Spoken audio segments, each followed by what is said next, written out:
are some questions that are based on the chapter Matter in Our Surroundings. Our first question is, the smell of hot sizzling food reaches you several meters away, but to get the smell of cold food, you have to go close. जो हमारा गरम खाना होता है उसकी जो smell होती है वो हमारे तक बहुत जल्दी पहुंच जाती है, जबकि जो कोल्ड फूड होता है उसके लिए हमें उस खाने के पास जाना होता है, तभी हमारे पास उसकी स्मेल आती है। तो इसका रीज़न क्या है कि the kinetic energy of the particles of matter increases with the increasing temperature. Hot food का जो टेम्परेचर होता है वो ज़्यादा होता है, तो जो काइनेटिक एनर्जी है वो भी ज़्यादा होगी, तो उसकी वजह से जो मोशन ऑफ पार्टिकल्स है वो भी ज़्यादा होता है। तो इसका रिवर्स केस होता है कोल्ड फूड में। Our second question is, a diver is able to cut through water in a swimming pool due to which property of matter? The question is being asked कि जो driver है वो पानी को cut कर लेता है स्विमिंग पूल में, कौन सी इसकी ऐसी प्रॉपर्टी है? तो इसका आंसर है इंटरमॉलिक्यूलर स्पेस। इंटरमॉलिक्यूलर स्पेस जो पार्टिकल्स के बीच में प्रेजेंट होता है उसकी वजह से जो डाइवर है वो पानी को काटता हुआ स्विम करता है। Question number third is, a gas fills completely the vessel in which it is kept. कि जो गैस है वो किसी भी वेसल में पड़ी होती है तो वो पूरी उसको कम्प्लीटली फिल हो जाती है उसके अंदर। ऐसा क्यों? तो इसका रीज़न ये है कि जो उसके अंदर जो इंटरमॉलिक्यूलर स्पेस है वो ज़्यादा होते हैं, और तो जो फोर्सेस ऑफ अट्रैक्शन हैं वो कम होते हैं। This is the only reason कि there is negligible forces of attraction between the particles of gas, so it gets completely filled in the vessel in which it is kept. Question number 4 is, we can easily move our hand in air, but to do the same through a solid block of wood we need a karate expert. जब हम air में अपना hand move करते हैं तो वो बहुत ही easily move कर सकते हैं हम, बट अगर हम किसी सॉलिड ब्लॉक में हमें मूव कराना हो अपना हैंड तो उसके लिए हमें कराटे एक्सपर्ट चाहिए होगा, वरना तो हमारा हाथ टूट जाएगा।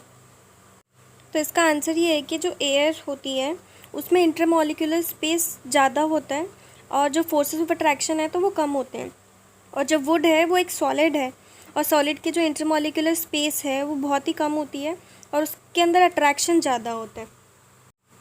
सो we can say in air there is a lot of empty space between the molecules and the forces between the particles are almost negligible, hence we can move our hand in air. However, we cannot move our hand in a solid block because there are strong forces of attractions between the particles in solid and there is no empty space between them. Our fifth question is, liquids generally have lower density as compared to solids but ice floats on water. Why? इसमें पूछ रहे हैं कि जो liquids है वो उनकी density generally लो ही होती है इन कंपैरिजन टू सॉलिड्स, पर जो आइस है वो पानी के ऊपर फ्लोट क्यों करती है? तो we know that density is equal to mass upon volume and the water expands on freezing. जब हम वाटर को फ्रीज़ करते हैं तो वो एक्सपैंड करते हैं, जिससे कि जो आइस की जो वॉल्यूम है तो वो बढ़ जाती है और जो डेंसिटी है वो डिक्रीज़ कर जाती है। तो a substance with lower density than water can float on water, therefore ice floats on water. When water molecular freeze, the hydrogen bond strengthen and push the other water molecules farther away. Hence, the space between the water molecules increases as it freezes from water.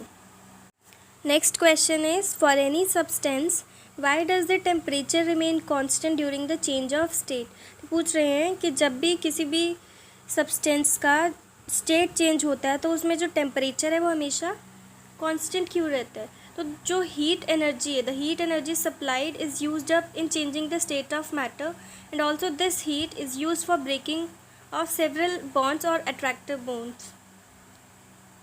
तो जो हमारा जो temperature है वो affected नहीं होता, क्योंकि जो हीट जो रिलीज़ होती है वो बॉन्ड को ब्रेक करने में लग जाती है जब स्टेट चेंज होती है, तो इसलिए टेम्परेचर पे कोई अफेक्ट ही नहीं पड़ता। The question is, why does a desert cooler cool better on a hot dry day? तो जो डेज़र्ट कूलर है वो कूल डे की जगह हॉट ड्राई डे पे ज़्यादा कूल करता है। तो इसका रीज़न क्या है कि जो on observing energy from hot and dry, it changes its state and turn into vapours which produce a cooling effect, and evaporation is a cooling effect.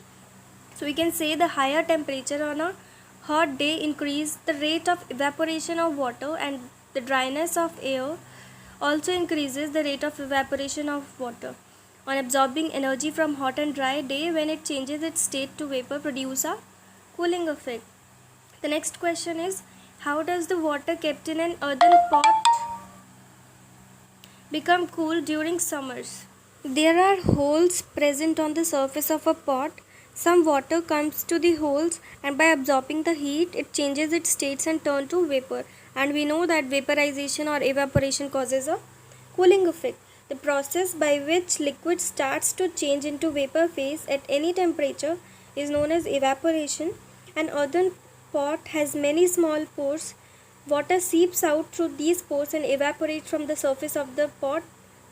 As a result, water kept in earthen pot becomes cool. The next question is, why does our palm feel cold when we put some acetone or petrol or perfume on it? कि अगर हम अपने palm पर acetone, petrol या फिर perfume जब रखते हैं तो ठंडा क्यों लगता है? क्योंकि जो पाम है वो हमारी हीट एनर्जी को एब्जॉर्ब कर लेता है और वेपर्स बनते हैं जो कि कूलिंग इफेक्ट देते हैं. When we put some acetone or petrol or perfume on a palm, it evaporates. During evaporation, particles of liquid absorb energy from the surface of the palm to compensate for the loss of energy, making the surroundings cool. The next question is, why is ice at 273 Kelvin more effective in cooling than water at the same temperature? कि जो ice है जब वो 273 kelvin पे रखी होती है वो कूलिंग में मोर इफेक्टिव होती है, जबकि जो वाटर है अगर उसी टेम्परेचर पे रखा होता है.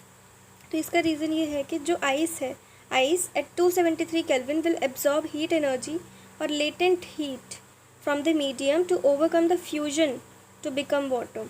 Solid ice changes its state to liquid, which produce a cooling effect, whereas there is no change in the state of water, hence no cooling effect.